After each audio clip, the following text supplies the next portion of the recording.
After more than 15 years of field research, the XPlan Group decided to step up into the alien phenomenon.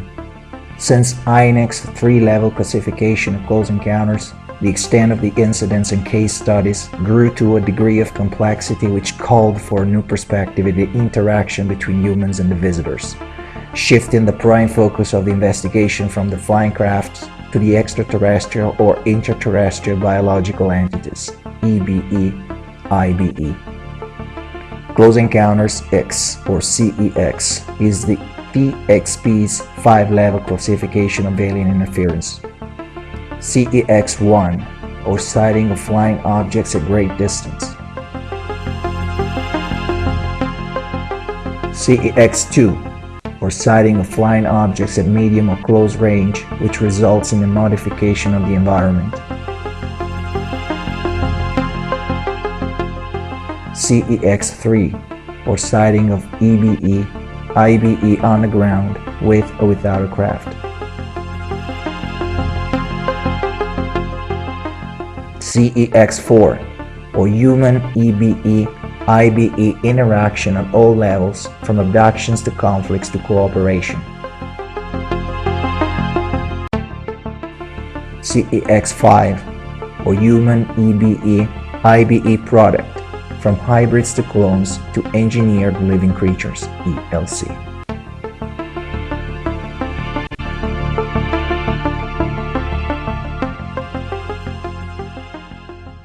Hi guys, welcome to our ninth episode of this little show that we have online with the XPlan Group and yours truly, Leah Capitelli. I'm here with my good friend Diego. I will be doing the interviewing this time, so please be gentle with me. So yes, Diego, you're part of the XPlan Group. Tell us a little bit about what you guys do. What do you research? Good evening, Leah from Italy. Thank you for the opening and for this original approach to the Starseed series. That it's unusual because in the past 8 episodes was me actually opening and asking you questions, and now in this episode, yes, I'm very glad that we have the opportunity to finally let people know who is this the XPlan Group that for over 2 years has been tailgating you on different topics. Okay, I'll try to be brief and concise and as much complete as I can. The XPlan Group was founded by me and 2 other guys in 2003. We were in our 20s at that time, and we were very curious and interested in investigating certain phenomena that were occurring and we had been reading in our childhood, especially the extraterrestrials' presence on Earth or visiting from deep space, and also some symbols that are disseminated all over the cities in our societies and in the past civilizations. We were very interested to understand what were the signs, the symbols, the icons, the carvings. They were so apparently complicated, but in fact they had like a common line, and that we were all reading. So we decided to open up this group, but initially it was just the 3 of us just going around. I remember our first investigation was up to the mountains in central Italy. We went up to Mount Vettore in the Sibillini Mountains. It's a ring. It's very mystical mountain range that we have just behind our doors. And we investigated their 2 small lakes. So they have a legend, quite a legend actually, and a unique prehistoric animal. It's a small, like a microscopic animal that lives only in that lake. So that was our first investigation. I remember we didn't actually make to that lake. We went very close. We reached the peak of the mountain, and that night we were sky watching it, and we had our first sighting, like a green colored globe that just darted across the sky. It was similar to a falling star, but was green. So it was it was strange. And the weirdest part is that me and one other guy clearly remember all three of us looking up the sky in awe, and we're completely surprised.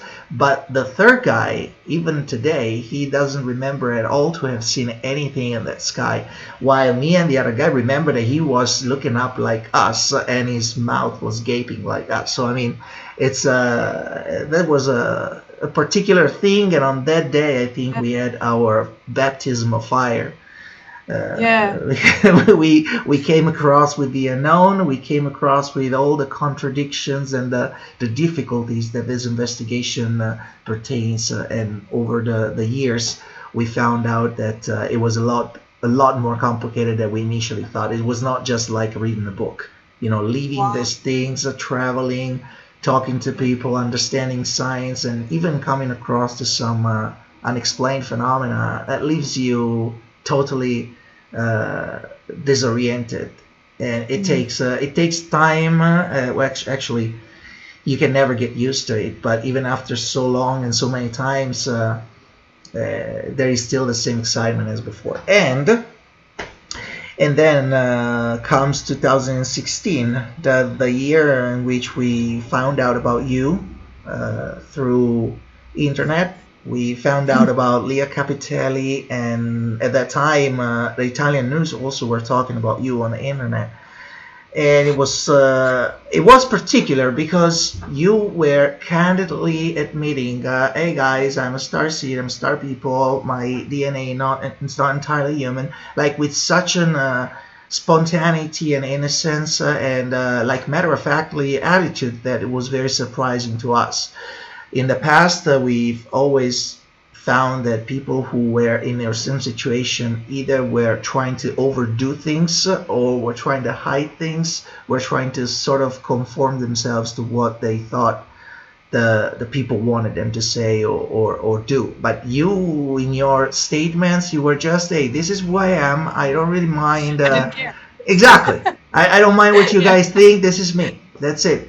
And that's one of the reasons why we decided to contact you. And I will still remember we made contact through Facebook, and I sent you that long message wondering if you would ever have time to actually read it. And not only you read it, but you answered, and you were very interested to follow up with the conversation, and that's how it all started. We began by a full year, 12 months of interviews monthly with you. We talked with your mom, we talked with Mary, as we explained in the previous episodes. Like, we wanted to understand not just your world, but we wanted to understand the world around you. That's why, I mean, of course, we didn't hear Mom or Mary out of distrust. We just wanted to expand, and we wanted to have a clear idea. That's our method. We always like to, when we investigate an event or a phenomenon, we always like to have a different angles. It's just part of our system. And everything we heard from anybody we listened to was interesting. And you know, as the months unfolded and you gave us more information, because we were able to build, especially me and you, we were basically the ones talking. We built something that were just, I still believe that it's beyond just the normal role of interviewer and interview or a subject of the interview, but it's something deeper. And we had this evidence when the following year, when we started to work on the Starseed, we started to develop the content and the idea. We also started to investigate a very strange phenomenon up north in Italy, the border with Switzerland, the Valmalenco area. It's a secluded valley in the middle of the Valtellina area, like right behind the Bernina range in the Switzerland border. We were contacted by local people over there who claimed that there were sightings not only in the sky but on the ground, different entities, livestock disappearing. We even had a story about a sheep actually giving birth to an animal or a creature, half sheep, half gray alien with like a big rounded head.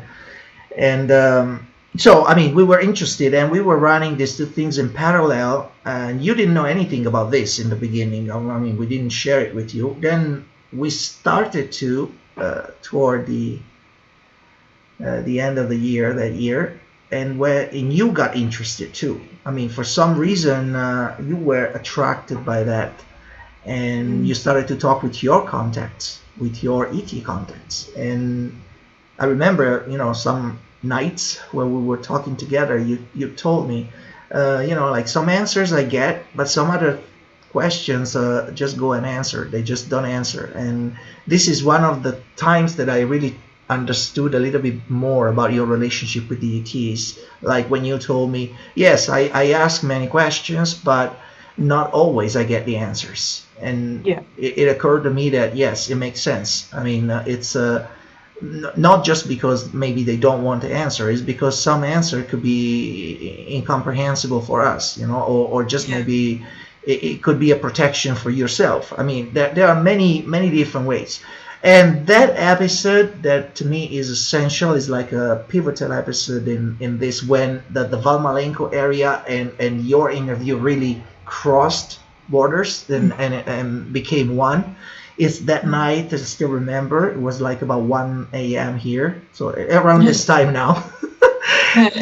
And when I was reporting to you about my last visit over there, and we spent, at that year, we spent about 3 or 4 days over there, and I was explaining you about the sightings and the pictures, the photographs that I have with that flying being just on top of my head. By the way, that picture is totally unpublished, yes, but you saw it. And and I remember that at some point you told me, oh wait, Diego, hold on, they're talking to me. So you put me on hold, and that moment of silence was so particular to me, because I knew this was something going on between you and them, and I could feel it, but of course it was just silence. And then you came back and you told me, oh, I just got an information from one of my contacts. You didn't name which one was it at that time, but you just told me on that area there has been a breach in the fabric of reality. Like the reality there has been ripped apart for some reason that you didn't explain me. And the concentration of entities and beings over there is because they're trying to mend the pieces together, trying to sew it back. They don't want whoever it's on the other side to come into this reality. Leakage. It was leakage, yeah. Yes, you remember, exactly. And then I was really, really amazed by this, and I kept thinking, and then after that conversation with you, well, we went back other 2 times. Once was like 2 weeks ago. I was over there for 3 days, and I started to see things from the perspective you gave me. It makes a lot of sense, because it's I mean, now we are discovering that actually the phenomena are not just limited to that little valley, but are expanding. But on that valley there is an unusual concentration of electromagnetic energy. Remember when I told you that there is also a very heavy concentration of crystal quartz of almost 99% purity. There is that strange stone called serpentine, which is also very particular there. So I mean, all the hints and the clues lead me to the idea that, well, it may well be that the reality there has been somehow breached or disrupted. And now the question is, who did it and why? And I remember that was one of the questions that they didn't answer you. They didn't give you any answer about this yet. So basically, this is how we met. I just made a very brief summary about the XPlan Group. There is a lot more to tell, but in this case, I just wanted to give you guys the background, the origin, where we're coming from. When we met Leah, it was also a very important moment for us. And at that time, 2016, we had opened our group to other people, other young people about 2 years before. So from 2014 until now we are taking in some young people that would be the second generation that XPlan. But until 2014 was just 3 of us. And now Leah, it's become, after these 3 years, it's become not only a friend, but a very good source of information to understand her relationship with the ETs, what type of person she is. Extremely talented in art, and she's also very sensitive. And she went through different phases in her life that could have broken many people, but she went on relentlessly. And even right now, she wrote a book, which, by the way, I should receive in 7 to 10 days. I just got a message from Amazon UK. So finally, I think I'm going to make it. Oh, it's so slow, isn't it? It's the worst. It's the worst. It doesn't matter. Usually, good things are best savored with time and patience. So, no problem. I'm sure it's going to be a great reading. Tell me that after you've read it, okay? Don't get your hopes up too much. So. I think we're going to make an episode just because I read the book, or just after it, to give a public feedback about it. Oh my god, I don't know if I'm looking forward to that, but okay. Okay, so I think we stretched it a little bit longer than expected, but I really wanted to highlight the fact how Leah coming into our professional life of the XPlan Group was important. It still is. And why synchronicity and destiny, they never do things by accident. So she came in the same moment as one of our most important investigations started, and they're still going on. Leah is still with us, and we are trying to bring her over here. We can't anticipate anything, but if we can do that, then one of the trip we'll do together, first thing first, will be to take her over there in those mountains to see also what she feels over there. How about that, Leah? I was supposed to come over this year, and look what happened.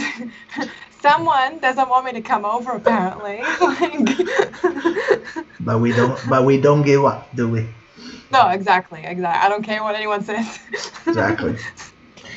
Okay, then wow, already 15 minutes. We gotta stop this episode, and now the next one, which could be the last, but I'm not sure about it. We'll see. Leah is going to talk to us about another of her past lives, and this time probably we're going to visit her not on this planet but on another one, in another time, in another life. So very excited to do that, Leah, and I hope you have some drawings for us for next episode. I do. Great. I do. I've got a few. I've got a lot, actually. All right. Okay, then have a good day, and see you in the next episode 10 of Starseed. Ciao. Ciao.